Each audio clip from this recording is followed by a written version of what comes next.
Today, it's my pleasure to introduce Denise Whitley with American Grant Writers Association. Denise is an expert grant writer, consultant, and trainer who has helped many organizations structure and secure both private and public funding.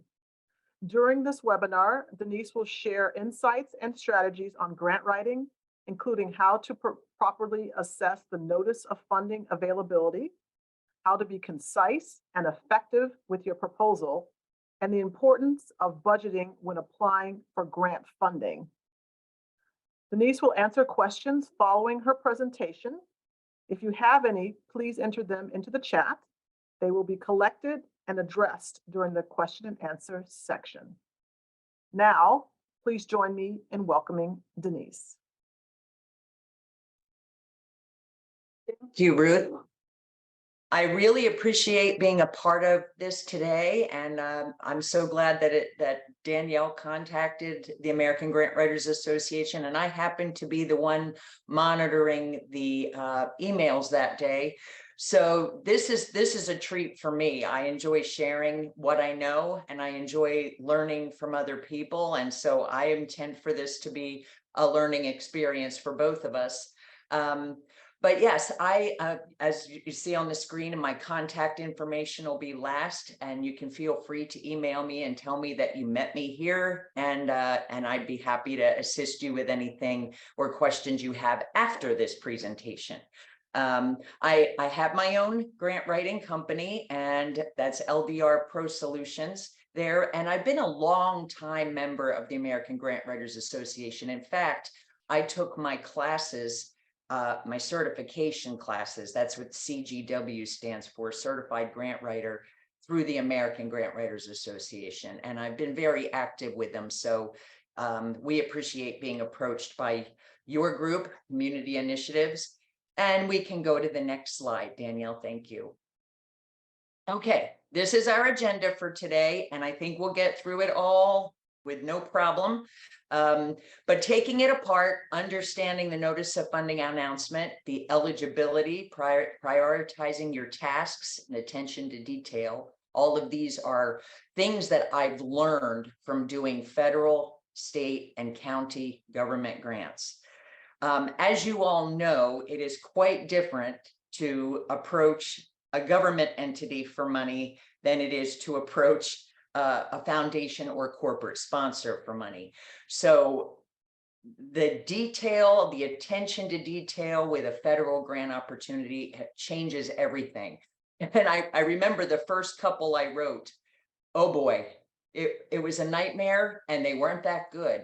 But through those experiences and through feedback that I received from the scored peer review panel, I was able to, take a couple additional classes, figure things out, incorporate that feedback. So it started out as trial and error, and I'm happy to share with you not just what to do, but what not to do with your federal and state grant funding. Succinct and focused writing. That's how do you relate to the funder's attentions and getting to the point.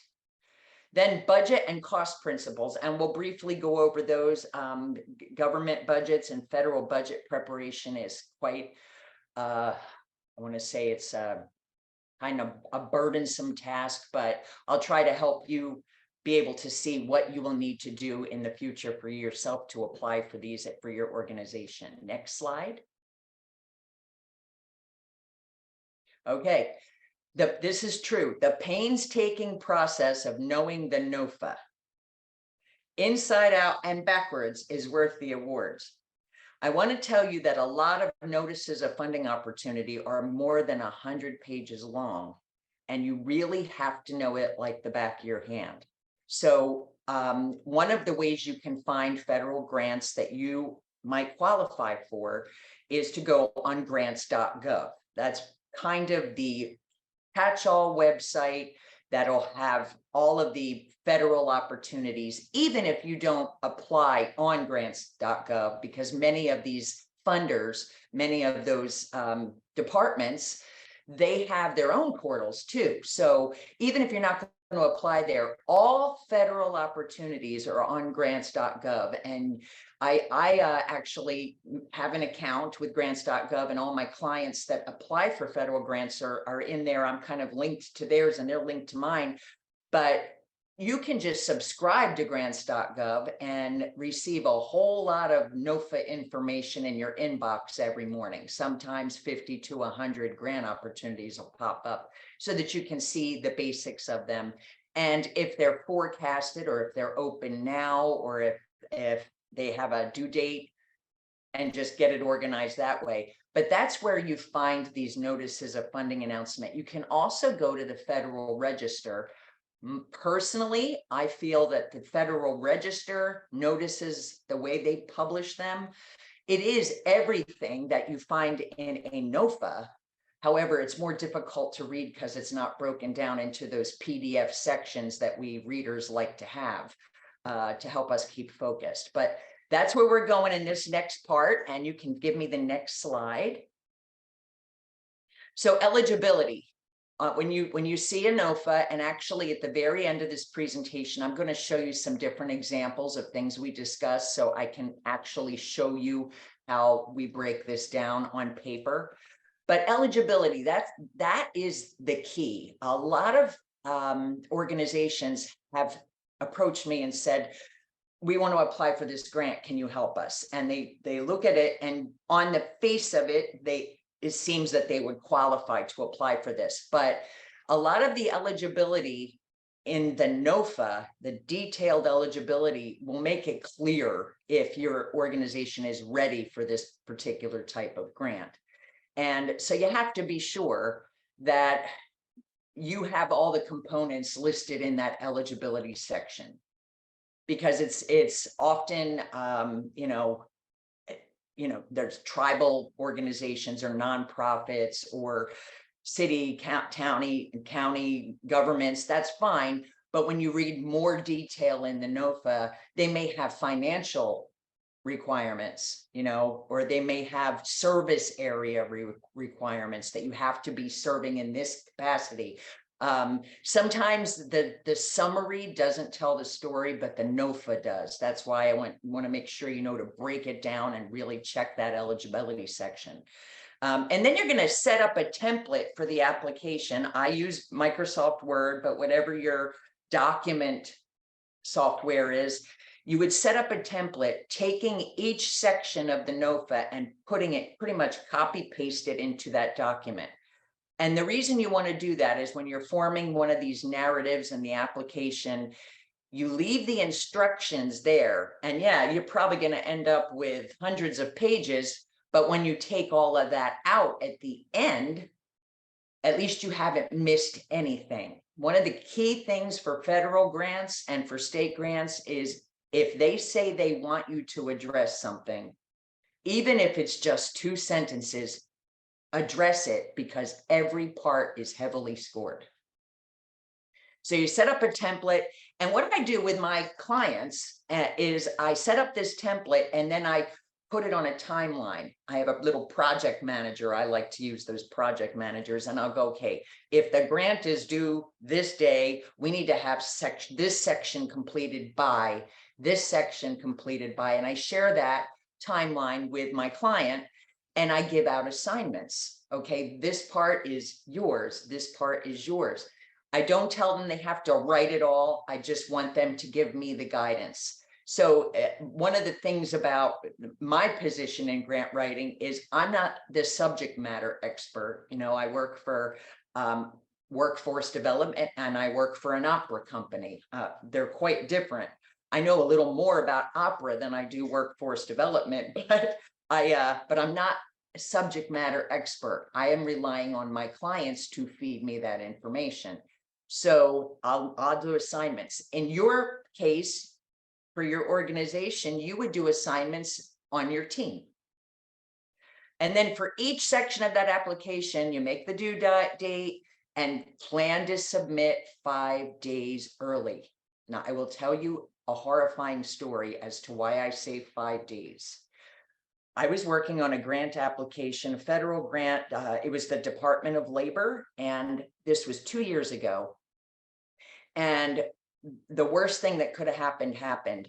The government portal crashed. It was the day before the grant was due. We were getting ready to submit and it crashed. The problem is it did not come back up in time and they actually wouldn't accept our submission. We tried to submit and gave them, look, your portal crashed. We were ready to submit. They wouldn't let us do it. So I always tell people 5 to 7 days out, that's your real deadline. You don't want to take that chance, because if you go to submit it a week before and it crashes, it's likely going to be up in 24 hours, but you never know. Then understanding the scoring is key. You calculate page lengths and the lengths of each section in that application using the scoring system, and I will show you how to do that. Next slide.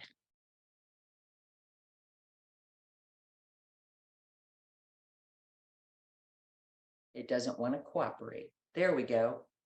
Nonprofit readiness and government organization readiness. I just was talking to Ruth and the team before a lot of you joined the meeting, just to find out a little bit more about who my audience is today. And so you might be a little of both. In the nonprofit sector, meaning that you have a pass-through that you use, and that's nonprofit, or you might be government using a pass-through. I doubt that, but I structured this for both because I was not entirely sure what the whole mission was. So you would be focused more on the nonprofit readiness. Here are the key points: having a compelling mission statement, proof of your 501c3 status, and a SAM registration. It's recommended that you have a volunteer board of a minimum of 5. You can have more. You hold fundraising campaigns, you have some sort of volunteer base, and your partner organizations or financial tracking is in place. So there's a big focus in the federal grants now for collaborative partnerships and networks. So if you have a project in mind and you think, someday we're going to apply for a federal grant for this because this is just too good to pass up, and you can gather all your partners and MOUs early on, and they're in effect, that's going to help you tremendously with the federal grants, because the big push right now is partnerships and networks. Work together with other entities.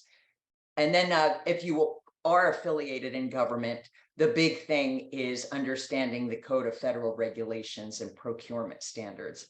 I'm not an expert in that field. I usually farm that out, but I get clients from the government sector that'll ask me questions about that. And just to be safe, I refer them to a partner that I have that's very skilled in that. Either way, though, you probably know you need a SAM registration in order to apply for federal grants. And that's gotten to be a streamlined, quick process these days. I remember when it took up to 3 months to get approved for SAM, and now you get assigned a unique entity identifier right away, and it's good to go. So we can go to the next slide. All right, here's the scoring that I wanted to tell you about. When you're breaking down the NOFA, the scoring matters for how long, because you might look at it and go, okay, well, they want a narrative that focuses on the work we do, the plan, our work plan, our structure, whatever it is in that NOFA, whatever that funder is requiring for that grant. And they give you points. So there's a section in the NOFA that talks about scoring, and it'll tell you how they break it out. And here on this slide is an example of how I do it. Basically, if the total points is 66, I've seen them from 50 to 200. But if the total possible score that I can get my client is 66 points, well, then that means if they're scoring, if they're telling me that the statement of need is 4 points, that's how I know how long it should be, because 4 out of 66 is 6%. So the total pages can't exceed 40 in this case. The one I'm working on right now, it can't exceed 60. So 6% of 40 pages is 2.5 pages. So I know about how much time I have to devote to each section. So I hope that's helpful, because there's a level of detail. So the large here is partnerships. That's common. You're going to see this. It's 26 points. That's 40% of my entire narrative. So that's going to be 16 pages long maximum. You don't always hit that. And the goal isn't to shoot for the maximum pages, but the goal is to give each section the devotion and detail that it deserves per that funder. Okay, next slide. All right, here's some writing succinctly. I can never say that word. I can spell it though, as you can see. Writing succinctly and focusing on the point. Basically, answer the funder's NOFA call. Whatever questions they're telling you, address this, address that, address this. Do that directly and don't offer extra. Okay? It's cleaner, and it's cleaner on you, and you don't have to worry about putting in fluff. They don't want fluff, they want detail. Where appropriate, provide background information. So if there's background information related to your project that will help the funder see the need, always include that. Many of them require a whole needs assessment section. So you would be doing that kind of work anyway. Clearly articulate the problem. So there's always these parts of a grant: the problem, the solution, and the outcomes. And obviously it's expected, you're projecting this, but clearly articulate the problem and use scholarly sources. The federal grants especially, they like a lot of statistics. I mean, a lot. And you want to go through either, I use Google Scholar, or I sign into my old college library account that I still have access to, and use scholarly sources. Don't do a Google search and then quote Google, because that will not fly. For all statistics relating to population and demographics, the feds often require that you use data.census.gov.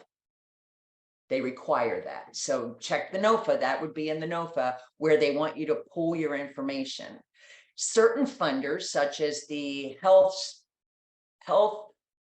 resources, right? It's Health Resources and Services Administration. I call them HRSA. But HRSA, for example, they have very clear demographic research that they provide, and they'll tell you in the NOFA, click here and find your region and tell us what it says, or send us a screenshot. They actually will do that. So some funders have their own databases they want you to pull that from, but often they want you to use census data, US Census data, which now we're up to 2020, so it's pretty recent. You want to be familiar with APA format in your writing, if you can remember that from college days. You use APA format as the standard unless a funder says otherwise. Just like most, the rule of thumb is Times New Roman font, 12 point, and single spaced. But I've seen funders say Calibri font, 12 point, double spaced. That's rare, but I have seen it. So you want to just make sure that NOFA, you know it backwards and forth. You cite an APA format unless the funder says otherwise. By the way, I don't know if you're aware, I think this is the greatest little tool. BibMe provides free citation. You put it in, you go to bibme.com, put in your source, and it'll bring up the citation in APA format or any format you choose. So the only thing is you might have to watch an occasional ad in BibMe, but it's free otherwise. So then you articulated the problem, you're giving stats to back it up, you're doing that correctly. Now you have to clearly articulate your proposed solution to the problem, which is your proposal to that funder. Focus on the goal of the program you're proposing, but how it aligns with the funder's goal. That's the big key. You bring your focus goal into their focus. That's how you do a really solid narrative. Use their own language, quote them from the NOFA. If they outline goals, make your goals match that. And you can break it down on your template to include this goal and this goal and this goal and relate it to your project. Then part of the proposed solution will have to include goals, objectives, outcomes, measurable outcomes. Objectives, if you're familiar with SMART format.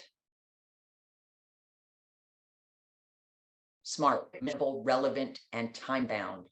Funders want to see that the objectives are written in SMART format. In fact, not just federal and state funders, but a lot of foundation funders want to see that too. So know your SMART goal, your SMART objectives. Remember, goals are broad and kind of visionary, and objectives are extremely detailed with measurable outcomes. So they have to include numbers. Be sure to relate those objectives to the funder's purpose. The more your proposal relates to their goal, the easier it's going to be to get a yes out of them. Keywords in today's world: underserved populations, any of the DEI groups. Now, I want to ask this question from you all. Somebody just told me that we don't say DEI anymore. What is it now? That depends on the audience you're in. So, Okay, all right. I'm like, oh no, did I say something wrong? So, yeah. So Okay, we understand what you're mentioning now. So yeah, okay, all right, yes. But this is underserved populations, women, underserved youth, low income populations, veterans, all of that are considered the underserved populations. Make sure that you know exactly the etiquette for that funder and use those terms in your narrative. Little things make a big difference. Do not write grant applications ever in first person. Just don't. Because it's not about we, it's about those you serve.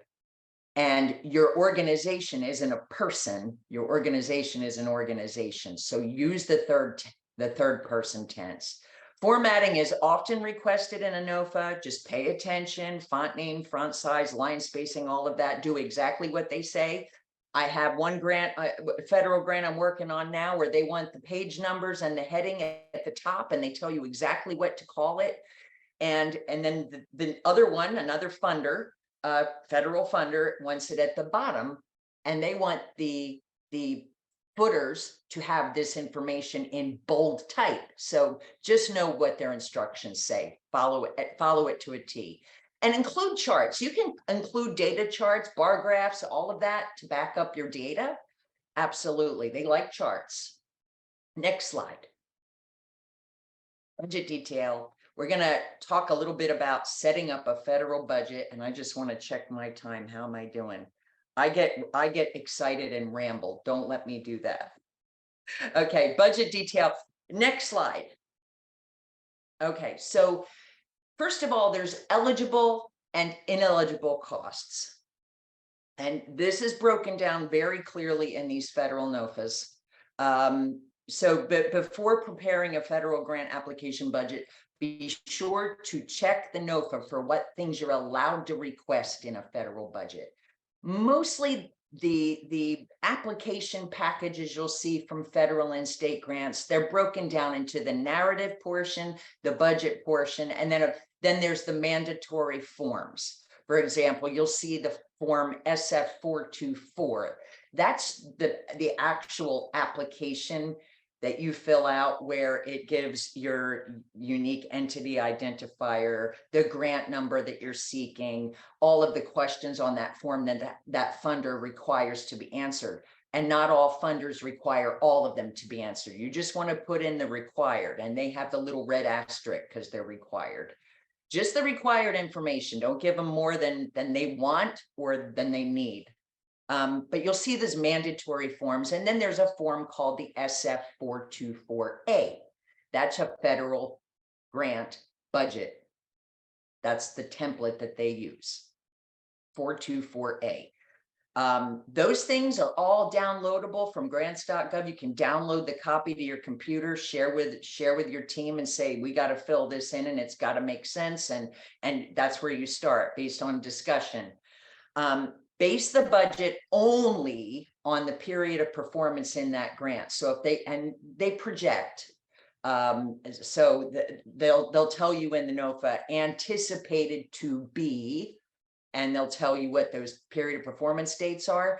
You can't recover one dime outside of that period of performance unless they allow pre-award costs to be included.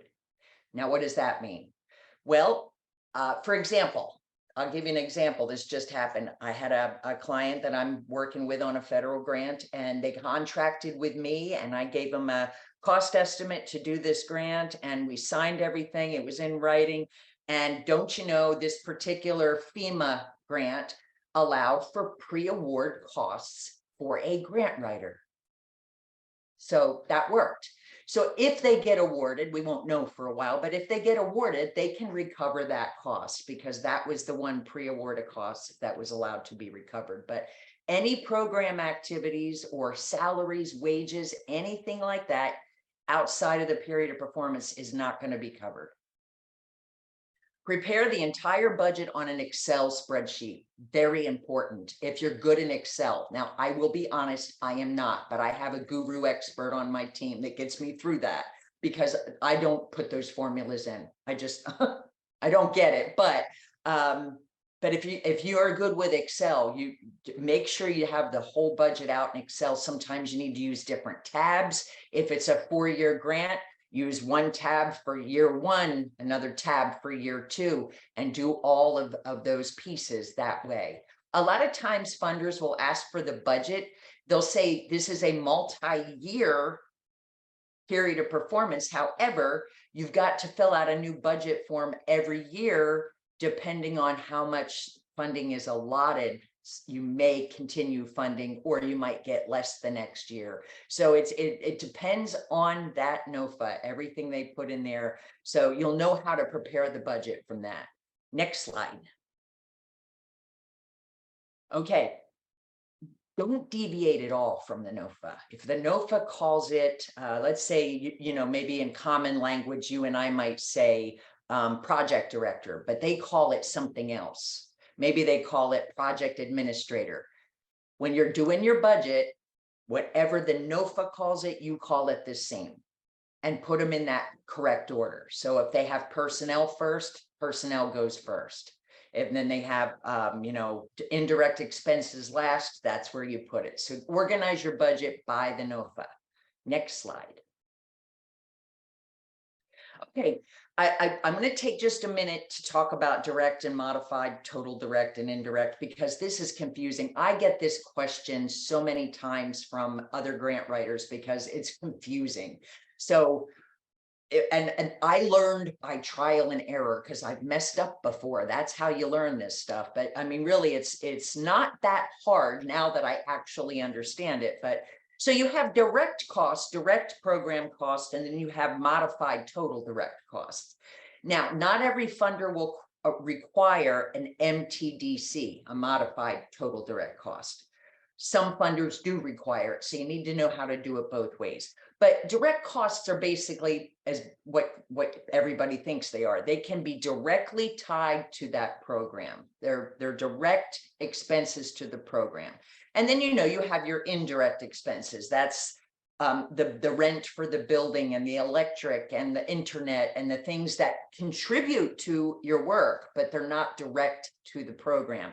So the direct and indirect, that's okay. But modified total direct, they're the direct costs minus some things. You have to remove any equipment purchases. You have to remove capital expenditures, rent, tuition, and any participant support costs, such as wraparound services.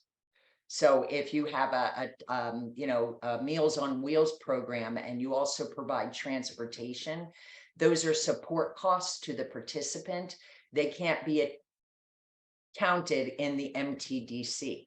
Now, the reason we got to know about the MTDC in detail like that is because when an MTDC is required, the indirect rate will be calculated on that as the base.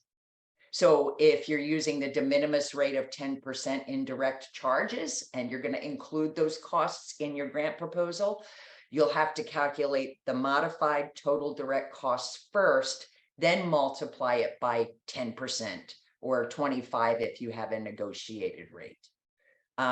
So that's why you need to know that. But like I said, not all funders, not all of the federal or state funders will ask you to use MTDC. If there's subawards and contracts, anything over 25,000 in that grant program also has to be subtracted to get the MTDC. If your organization has a negotiated indirect cost rate, this is something that you do with the federal government. A lot of places that I've worked for, they didn't have one, early on, but now as they've gotten more federal funding, they've hired the people needed to negotiate that rate, because I haven't done a rate of negotiation. I have helped form verbiage for it, but you basically have to write a narrative about why you need a higher indirect rate. Default is always 10%. If the funder will accept indirect costs to give you a little cushion, it's always 10% de minimis. Okay, next slide. Okay, look at a breakdown here. You have to do full-time equivalent. This is very important. Here's an example of a calculation that I recently had provided to me for a grant so I could describe it. FTE is full-time equivalent. It applies to all program personnel, whether they're part-time or full-time. So obviously a full-time person would be 1.0 FTE. A part-time person is going to be 0.5 FTE as long as they don't work any more than 30 hours a week. And you might have 6 instructors that are part-time. In this example, she gave me 6 instructors, they're part-time. So that's 0.5 times 6. That's how you get the FTE. And then you calculate the number of hours. So a full-time person is 2,080. The government wants to see this stuff when you're applying for them. They want to see the breakdown of hours, the rate, and then the total cost that you're requesting from this. So there you go. Fringes are a totally separate line item. Gotta love it. So if you have a really good personnel director that can break down fringes for you, that's the way to go. Luckily, I've always had someone that took care of that in the organizations that I worked for, because calculating the fringes is crazy. And if someone works more than 20 hours, they are eligible for fringes, but not all fringes. And if someone's working 20 or less, they're not eligible for fringes. So you got to know all those in and outs. So just get your personnel scoped out real quick beforehand. Next slide. Okay, so here I talked earlier about the forms SF 424. You have a 424 version 1, which is the application. That's organizational information. And the 424A is the government's term for the budget worksheet. And I'll show you an example of one.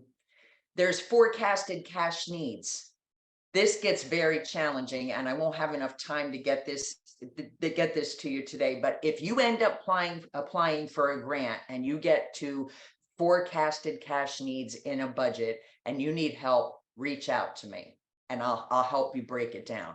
That can be a very challenging. That probably takes the longest in the budget, to be honest with you, is calculating those needs. They give you period 1, period 2, and you got to project about how much you'll need in each quarter or each year. And that can get tricky. But I'll tell you another thing. I ask a lot of questions of the funders. They give the contact information in an OFA. And if something's not clear to me, I'm not going to hesitate to reach out to them. And I will tell you, these people are quite responsive and they'll work with you. So just always reach out for questions. And then when you're all done, you think you have this really good package, don't trust it. Get a good set of eyes. And I'll tell you why. When you're writing some of these long narratives and budget narratives, they're so long, right? They take forever to write. Could be 70 pages long. You've been looking at it too long. You're not going to see a typo or a double word or a misspelling. I mean, you can use your program. Word will identify misspelled stuff, but maybe grammatical error. You've been looking at it too long. Don't ever lean on your laurels. They say, what, right? Rest on your laurels. Don't do it. I always farm my stuff out to, I have a proofreader on my team. I have 3 of them, and they're like hawks. And they'll say to me, I can't believe you did that. That was dumb. But it's because I'm looking at it for too long. I'm not seeing it. And you need to get that third party. A lot of times it's better to have somebody not even associated with the organization. I've had a couple of my proofreading girls come back and say to me, this is all good. I didn't even find a misspelling. However, I don't really know what you're saying here. Well, that's important. I need to hear that. Apparently I wasn't clear enough. So if she couldn't understand it, how would I expect a panel reviewist to understand it? I'll tell you what, courses are great. There's free ones out there. Courses are great. I still take classes in grant writing to keep up with today's trends because things change so quickly. American Grant Writers Association, which we talked about early on, they have a lot of classes, and they're one of the best I've ever seen. And I'm not just saying that because I adore them. I do. I've been a member for a long time, but check them out. And when you have a chance, if you're interested, they have grant management. They have grant writing for nonprofits. They have grant writing federal grants. They have the certification course that I took is now all online. So that's good, self-paced. And the exam is even online. I had to travel to Florida from Arizona to take my exam. But there's so much out there. Avail yourself of those opportunities because the grant world changes, and it's like the digital world. We have to keep up with the times and know what they're expecting. So next slide. Is this slide 13? Yeah, that was slide 13. All right. Do I have time, Danielle, to show a couple of examples? If not, that's okay. I think you do. Oh, okay, great. Actually, can we actually give really quickly just get some of the questions answered too? So maybe Sure. we could. You want to do that first, just in case, and then I could always pull some. Yeah, Yeah. that would be Okay. great. So we have them in the chat. I know it's hard to see the chat while you're actually in presentation mode, but I think the first came from Erica Fleury. We have foundations with whom we have a great relationship and who fund us regularly every year without question. We are still required to apply per their application process, and she never knows how much to change up the application. If the funding, if the funding is the same for year to year, is it okay to keep the application verbiage relatively the same or similar from year to year? Or should she put an effort into changing it significantly? That's the first part of her question. Since it continues that they're continuing to get the funding, it may not be worth it to reinvent the wheel every year for the new application. So that's kind of her question.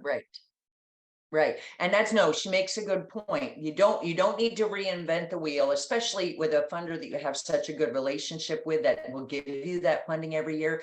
The only thing is to be careful because, again, it's the same type of thing that we were just talking about with proofreading, because I've had that where it's almost like a copy paste, but some of the things about your organization or the population you serve. For example, I just had a Meals on Wheels nonprofit that I helped with a funding application, and they get this funding every year from the Northern Arizona Council of Governments. It's the same application every year, but every year they serve more people, or they serve a different group, or they expand it into another area. So the real important thing would be to check and see what about your target population or your organization has changed in that year and update those things. But yes, relatively, if your project goal is the same and all that, you wouldn't have any need to change it. That's great. Great. Sounds Mhm. great. She had a follow-up question, a little bit different. And she's asking about your thoughts about grant research tracking programs. She gives for instance, it's instrumental. I guess that's the name .com or something. Dementi? It's Minty, yeah. Um, they currently subscribe to that one, and that's it's yeah. So to the one of our members uses, is it worth? Is it worth? And she's asking, is it worth the fee? Yes, So, actually, I will tell you, I use my own invented tracking system for all the grants, and I just track it myself because I pay, I would rather pay for, and I pay several subscriptions to grant search engines because I want to be able to find all those little known funders, for my clients. And I want to be, because Google and Bing, they only bring up a limited amount of things, right? And you can't find those particular nuances about grants. So I would rather pay those subscriptions than for a tracker, because if you're good in Excel or you're good in any of that, I just developed my own and it's worked. And it has, like, the deadline calendar on one tab. And for me, that's been the most helpful. And then for each grant, when you're tracking reimbursement requests and receipts and all of that, I'll do that in a separate, when I'm managing a grant, I'll do that in a separate folder named that grant, and everything is right there. So personally, I'm familiar with Instrumenti in the sense that I've used some of their stuff before, not as a paid member, but I've taken their advice and I thought, okay, that's how they do this. It's got good reviews. I'm not, certainly wouldn't be opposed to it. I just personally invest a lot more in the search engines, and I just didn't want another subscription cost. But I would say if you're challenged by it, they're reputable. Yeah. that's great. Really helpful. Um, Yeah. I don't see any other questions in the chat specifically. Why don't we go ahead now? I do have some questions, but why don't we go ahead and let you show, you had some examples. Maybe we can go to the examples Yes, now. yes, yes. So I wanted to show you work in progress here. And as soon as I find it, I thought I had it up, but apparently I did not. Sorry about that. Don't want to waste a lot of time. Okay. So one of the things that I do is I will, every time I work on a narrative draft, this is just, again, trial and error, something I've learned, but every time I work on a narrative draft, I date it the day I'm working on it. So I have a running list of documents, a running trail of everything I did on any given day, just in case we want to revert back to something. Now, I know that you can track changes in Word, but I got to tell you, when you're working together on a project and it's kind of collaborative and you're document sharing and people are adding and all that, it gets really confusing. And somebody will say, wait a minute, didn't we put that in there before? It was in the last version, and it can get so confusing. So just, I like the KISS principle, keep it simple, stupid. That's what I like. And it's basically that I worked on this draft. You'll see that this one is called 5/9/23 narrative draft. Okay, so that's what I did on 5/9. Now I have one dated today for this same project, but I followed the NOFA. But I wanted to show you, for example, the NOFA broke this down to an introduction Mhm. and a needs assessment. And we have charts and data. And in the needs assessment, it gave me subheadings of target population and all of this, disease burden, all of that. Now, I'm not going to stay stuck on any one thing, but then you'll notice here, these things were addressed. Everything above here was already addressed, and we're on page 11. So from page 11 on up to the beginning was addressed. So you don't see the instructions anymore, but I wanted to show you how this section didn't get done that day. So because it's being worked on as of May 9th, right? Because it's being worked on, I leave the instructions right there. It's verbatim out of the NOFA. Now, when we go to write and deal with this work plan response, now when we go to do that, we have the instructions right on our page. And when we've addressed all of those points and we're happy with it, I delete that.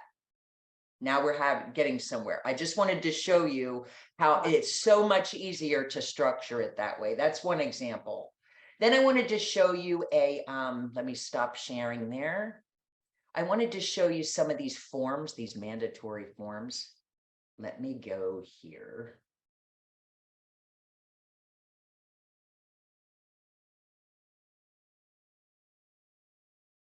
Okay.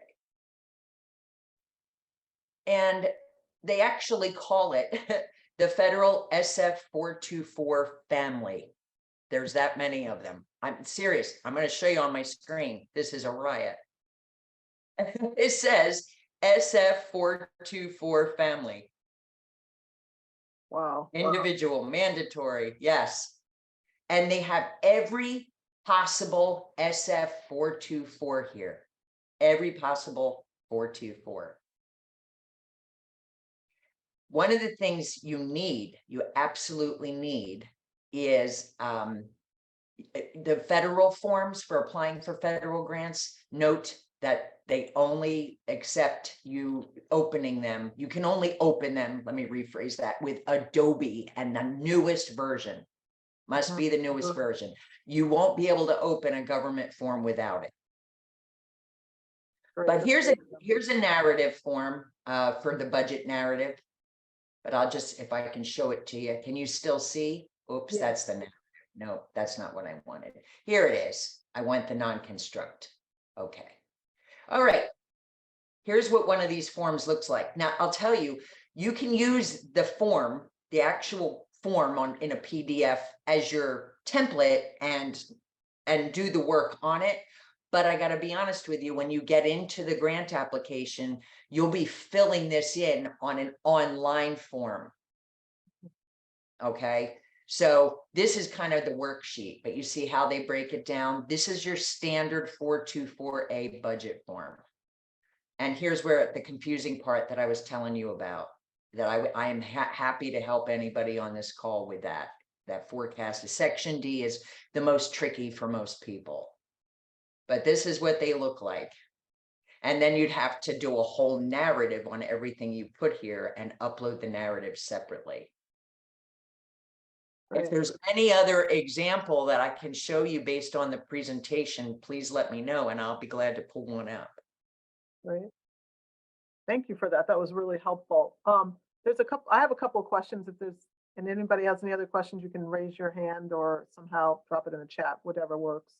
On average, how long after submission are you notified if you've received the award or not? Good question. And it honestly depends on which department. Let me explain. So I have a couple of volunteer fire departments that qualify for FEMA firefighter grants. They have been significantly slow every time. I mean, 12 months later, we're getting an award letter or a declination letter. 12 months, that's a long time. I have noticed that the Department of the Interior and the Department of Labor and Health and Human Services, it's roughly 90 days. Okay. But I know it is with these federal grants, you know, foundations are so much easier. They usually just tell you, we'll let you know by this date and you don't have to guess. These guys project a date and then they blow through it. You have to adjust your whole period of performance timeline because they say you can start your project on July 1st. That's our anticipation, but they don't tell you you've been awarded until July 15th. So that kind of throws things off. Yeah. Great. Hope that answered your question. Yeah, it does. I'm just going to keep going unless someone else has any other questions. Can you change your application once it's been submitted? Like, for instance, if you wanted to change no, you're shaking your head. No, once it's in, it's in. You can and you can't. You'll notice on a 424 form, there is new or revision. So If the funder will allow for a submission of a revision because there was a major change in components, and revisions usually apply to you were awarded the funding and something about your original proposal changed, Okay, and you need to report that. That's where the revisions come into play. But no, you can't retrieve a submitted application. And literally though, if you do have any change to what you originally proposed, you will have to submit a revision, but that's after you've been awarded. excellent. Thank you. Yeah. What is the best source to find out about current grant opportunities? Where is it listed? Okay. Where can you find out? Yeah. Yes, what can you, okay. So I will show you, if you're looking for federal grant opportunities, can I share my screen again? I'll get back to this. I'm going to take you to grants.gov and show you kind of from the beginning, just so that people could see how to search. It literally is grants.gov. And find, apply, and succeed. Now, I like grants.gov actually. When I first started writing federal grants and even state grants, I took every one of these Learn Grants 101 and eligibility and all. I took all those little classes that they give. They're free. Why not? Right. Mhm. And then you have search grants. Now, you'll notice I've never seen so many options to choose your filters. Look at all these departments.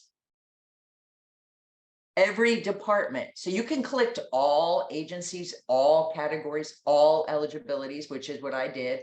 And I'm interested in either approaching ones or posted ones.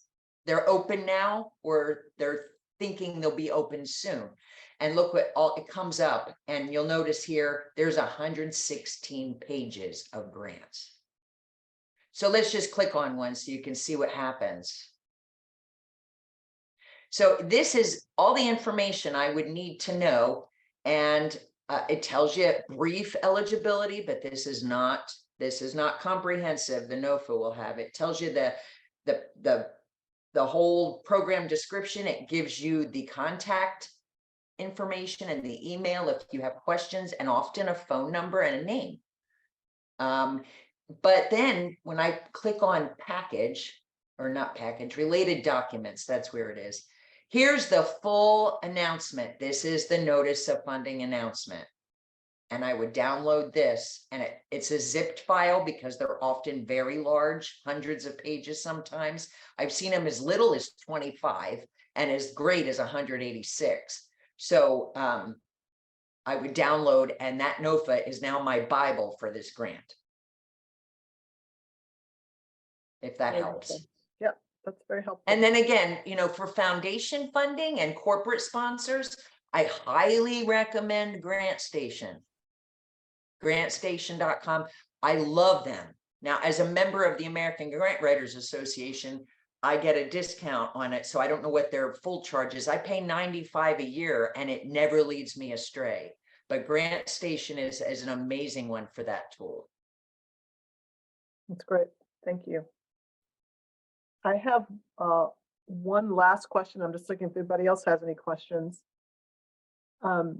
If you were awarded a prior year, are you more likely to get awarded in subsequent years? So it's a little bit of a different angle on what Erica was asking earlier. So with the federal grants, do they exclude you? Like if once you've been awarded once and then you're excluded, or is it more likely because the grant committee, whoever's reviewing your application, would knows your name and well, you know, and that is an excellent question. And again, it will depend. Now, foundation grants, it's a new application every year, most of the time, unless the funder says, you know, we're going to, the funders can commit to like what she's been committed to, the lady who asked the question.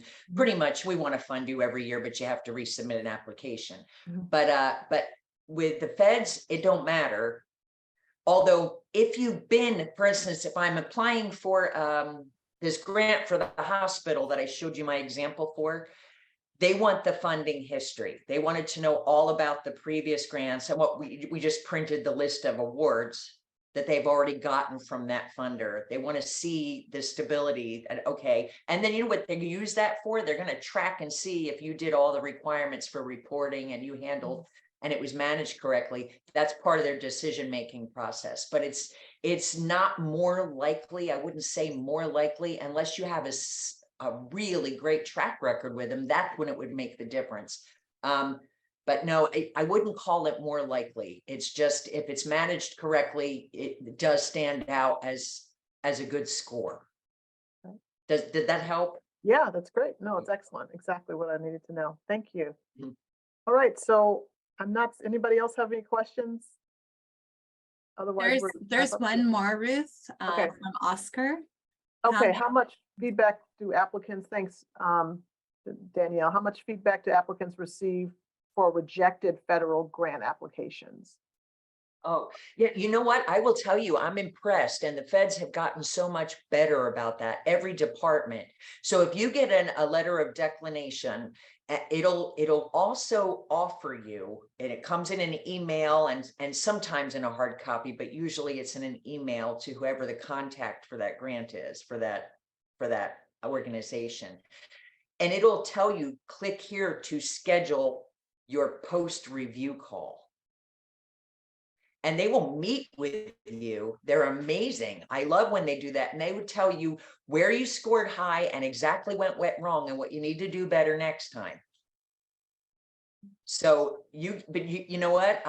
They usually last a half hour. They're about a half-hour session. So it's as much information as they can pack into that half hour. They've gotten very thorough. This is brand new in the last 5 years. They did not used to do that. So, but it's always a good idea. I mean, when we get you know, my client will say, they denied us. So let's get on that review call then, because we want to know what we can do better next time. Right. All right. Yep. Great. It sounds like we've answered all the questions. It doesn't look like there are any other ones. So thank you so much, Denise, for your time today. We really appreciate you I sharing really your enjoyed this. expertise. Yeah, I really enjoyed this, and I thank you for inviting me. And I hope I hear from some people. If you wanted to, Danielle, just make sure that will they have the presentation? Because you know, Yes. I hope I hear from somebody and you tell me you met me here. That would be awesome. I will share a PDF of the presentation with everyone who attended. Okay. And That's it's great. also Thank you. recorded, as we Mhm. know, so that's going to be put Right. on our project portal for future use. So, All right, awesome. Thank Awesome. you so Okay, much. that's great. All right. Thank you. Take care. Have a All right. wonderful day, everybody. Take care. Thank you. Mhm. Bye-bye. Bye.